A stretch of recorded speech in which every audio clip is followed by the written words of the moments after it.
Hey everybody, I'm Tara from Crooked Row, but today we are not at Crooked Row. We are not at the farm. We are in Missouri at my cousin's house, and I wanted to share and show her beautiful garden. I really wish our raised beds looked like this, but that's kind of not Crooked Row life.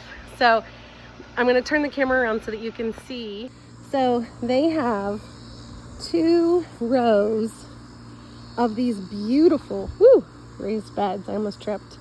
Oh my gosh, look at these beautiful tomatoes. Oh, I just love this. We've had so many good tomatoes here.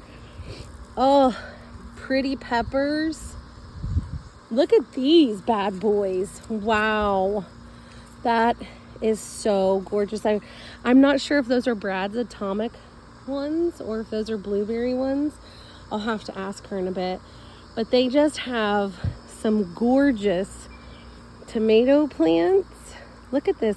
Look, you see tomatoes all down in the bottom. Pretty marigolds. These are good, strong, healthy vines that they have going. I mean, and there are tomatoes all over them. Their cucumber vines are petering out, but they are still producing. Look at this. Beautiful, beautiful, big cucumbers. It is gorgeous. I love it. And then you go through and there's more over here that they have going with lots of cucumbers on them. And then you have, so the next set of beds are strawberries and flowers, and they have a nice mulch down for their strawberries. It's a good thick mulch too. It's so nice. But their strawberries just look phenomenal for the end of the season because those are June bearing strawberries. And then the rest of the beds have beautiful flowers in them. And I just wanted to showcase these beds too because they are absolutely gorgeous. I know that my cousin's husband has done a lot of these, but their children have also put these beds together, and they're just so tidy and nice. I need to redo my beds, and I might steal some of this design. It's so pretty, but I wanted to show what an absolute gorgeous setup they have. I mean, who wouldn't want to eat delicious non-GMO organic fruit out of this garden? I mean, and you know, they're not in the suburbs per se, but they don't live on a farm. This shows right here that anybody can garden. I mean, and they pull a good amount out of these 6 beds. It's so impressive. All right, guys, so here is our cousin's blackberry patch. Guys, for about 4 years. who planted them? Our mom and dad. Okay, did you guys help build it?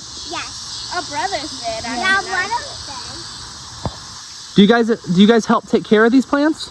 Yeah. Yeah, sometimes. We have to water them once in a while. Yeah. You have to water them? Do you ever have to weed in here? Yeah. Yeah. Okay. Do the black tarps help though? Yeah, definitely. I hope weeds not grow so much. Absolutely. Although this year we got a disease on our blackberries, so it didn't produce that much. Oh. And Mom, and it's coming, and Mom and not gonna check it out in for a long time. Okay. So how much do you guys typically get from these plants? We get a couple of buckets, definitely. Yeah, but, and then they stop growing. What do you do with those? We usually make like jam. Yeah, we make jam or like a pie. Yeah. Or we just eat them. Okay. All right, guys. So this is our cousin's apple orchard. As you can see, they got a lot of trees through here. Just how many are there? Probably, I think there's 48. There's 48 trees? Yeah. That's a lot. They're not grown yet. They're not full grown yet? How long do most of them take to grow? We've got a lot of different kinds. It depends on the tree. Yeah. What, I see these ones are apples. So how long are those gonna take? Well, we've gotten fruit from it, but the deer keep eating it, knocking it off and Yeah. It looks like this one has something on it. What is it? They're probably Japanese beetles. Oh yeah, I saw some of those in the raised beds earlier. Do you guys deal with them a lot? Yeah, we usually spray the trees. What do you use to spray them? Aren't you organic? No, we use spray. What spray? It's like a bug, like poison spray. Did your brother say neem oil earlier? I think so. Okay. We've used that too. We have a video on it. And like 50 Japanese beetles come off. Yeah. Gross. So what kind of trees do you have through here? We have apples, pears, walnuts, Peaches, and pears, apples. I think that's it. Okay. What's your guys' favorite so far? My favorite peaches. Wait, we also we haven't had any fruit yet to eat. We grow plums too. But probably the apples. You think the apples? Yeah. So your apples, your peaches, and your plums? Who said plums? Someone said plums. Okay, so we got 2 peaches, 1 apple. Sayla, what's your favorite fruit out of all of those? All right, guys, so here we are at the other end of the apple orchard. Wow, this looks great, guys. Now, these ones here at the end, these ones are a little shorter. What do you think the difference is? Because we got them like a couple months ago, so they're not very Oh, than the other trees. they're not as old? And they never grow plants. And it has short roots, so can't reach into the water yet. Okay. We have to water it quite a bit, but it takes a lot of water. Well, this one's a walnut too, right? Yeah. From what I remember, these ones are really hard to grow. Yes. We have another walnut over there. You have another one? They never grow. Oh, way off there in the distance. Let me see if I can zoom in so our people can see it.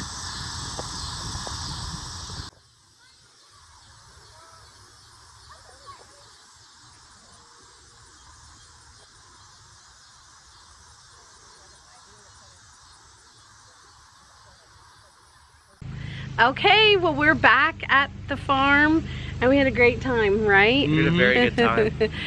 We just wanted you to see what can happen. We live on 23 acres and my cousin lives on 5. And you can still have great volume in producing food. I mean, clearly they have loads of fruit trees and berries and actually they could probably, like, their setup is even perfect for a large yard in the suburbs because they have 6 boxes, and I know some of the houses that we lived in the suburbs, you totally could have fit that in. So you have the kids in that piece of property who they know what they're talking about, they know how to harvest, they know how to take care of all of these plants. I feel like gardening and homesteading, even though they're not homesteading, I mean, they definitely are gardening, is a heritage that you pass down to kids. So I think that it's absolutely amazing how much they all know, and there's 7 of them. So yeah, there's a lot. Yeah. Yeah, and even the little ones, like, we didn't show this on camera because the little ones were a little more shy, but even the very little ones, they all knew a lot about the trees, and like they would come out and point out which varieties they were, and it was a really cool thing to see. Yeah, and we would have lunch and they would run out to the garden and like pick tomatoes and whatever was ripe and cucumbers and things like that. And so boy, was it good. Yes, it was. It was. Very good. Beautifully ripe. It was just so wonderful. So we just wanted you to see somewhere else other than here.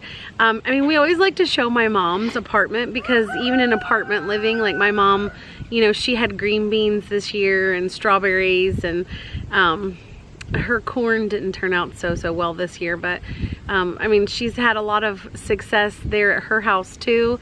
And then, you know, you always see Crooked Row and what we're doing here, but it's nice to know that you know, even in a different situation than what we're in, where we're homesteading, that like my cousin and her family, you know, they can still have beautiful, healthy foods. And really on that 5 acres, I think that they could fence some of it off and have animals if they wanted to, don't you? Yeah. They Like in that definitely have back part. more space, Yeah. So I think that really, if you look at our farm even, there is what we're utilizing heavily on a day-to-day basis is only about 3 acres. So and that's to homestead. So I really believe that everyone can garden. I mean, everyone may not be able to fully homestead, but I really do believe, even if you live in an apartment in New York, I mean, they have gardens on top of their buildings and stuff. And I know people who are balcony growers and things like that. I mean, clearly you're not gonna have a whole winter's crop to feed your family, but I think that any little bit that you can do on your own helps. And we just wanted to show that other people besides us are doing it too. The other thing too that I wanted to point out is the beds that my cousin and her family had. Her 18-year-old son built those, and they are beautiful. I mean, they are absolutely beautiful. And that's just shows that like you can even use your garden as like a decoration. I think that theirs is decorated and beautiful, and like with all the flowers coming out of it. Oh yeah, those marigolds were gorgeous. Yeah, and the zinnias and all of that. I mean, and so they live in a nice, beautiful home. And then like even as you pull up, you can see those beautiful beds on the side of their house. And I just felt like that was such a great idea. And it's almost a decoration. So I just wanted to tell you guys that, I wanted to show you guys that we thought that it was a really beautiful property and that everybody would enjoy seeing it. It was very pretty. Yeah, we're back home now in Ohio, and we are ready to get going again. It is that time to do our fall crops, so we will be having videos for you soon. So remember guys, if our cousins can garden, anybody can. Thanks. Bye.